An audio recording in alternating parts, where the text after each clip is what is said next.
acho que a gente precisa pensar um pouco, se a gente for falar sobre a tecnologia digital, ela também carece de trabalhadoras e trabalhadores para exercer funções como as funções de programação, as funções de tomada de decisão, as funções de estudo sobre os dados coletados.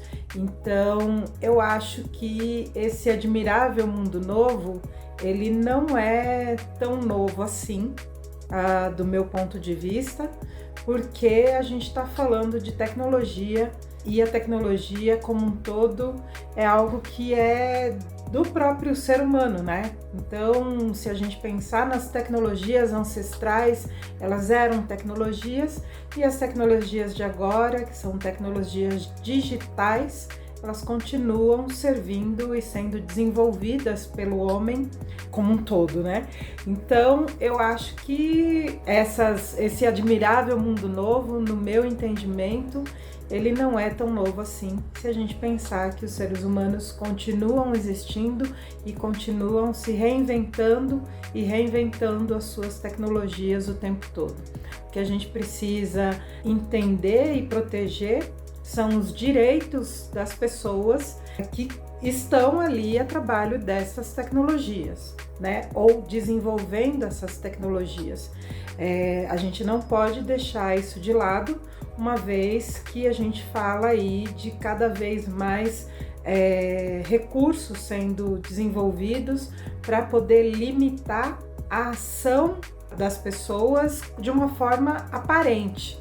Mas as pessoas continuam sim precisando ter os seus direitos trabalhistas sendo respeitados e até mesmo pensar em uma renovação ou uma reestruturação ou um repaginamento, não sei se seria essa a palavra correta, né?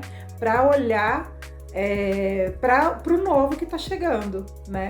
Então, pensar se essa legislação que fala de direitos trabalhistas, se ela contempla, sim, as atividades que são desenvolvidas hoje pelas pessoas. Então, sim, é preciso ter direitos, sim, esses direitos eles devem continuar existindo, mas eles precisam também ser repensados de acordo com os trabalhos que são desenvolvidos.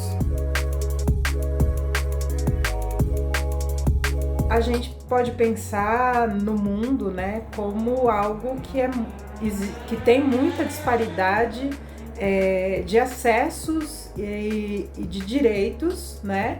Então, com isso, a gente também tem um mundo que a gente pode falar de proteção, onde algumas camadas ou algumas pessoas têm mais acesso a isso ou têm mais direito a isso, né, a essa proteção, e outras às vezes se sentem totalmente desamparadas. E aí, focando, né, em como que essa proteção ela deve acontecer, eu acho que a gente pode pensar em começar um tanto com essas inovações, com empresas que trabalham com coletas de dados. Então isso deveria ser um foco principal, porque os dados, os meus dados, os seus dados, pertencem a nós em primeira instância, né? E eu não gostaria de pensar que outra pessoa se apropria desses dados e consegue monetizar os dados que me pertencem, né? Sem passar isso por mim.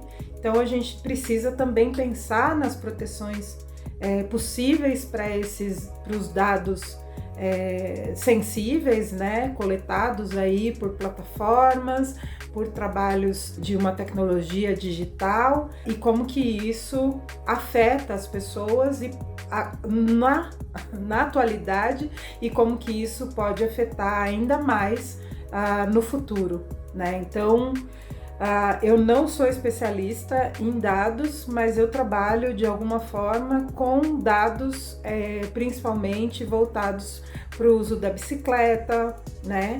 Para um sistema que envolve impacto socioambiental, né, de trabalho, e que eu acho que a gente precisa primeiro entender quais são esses dados. Nos falta muito conhecimento sobre como analisar esses dados, né, e como também armazenar esses dados, e eu acho que isso deveria ser também uma questão muito mais que tivesse maior preocupação com a proteção, né? Não só com a proteção do trabalhador e da trabalhadora no seu dia a dia, nas suas atividades, mas com os dados gerados por essas pessoas e também pelos clientes que acessam os serviços destes trabalhadores e trabalhadoras.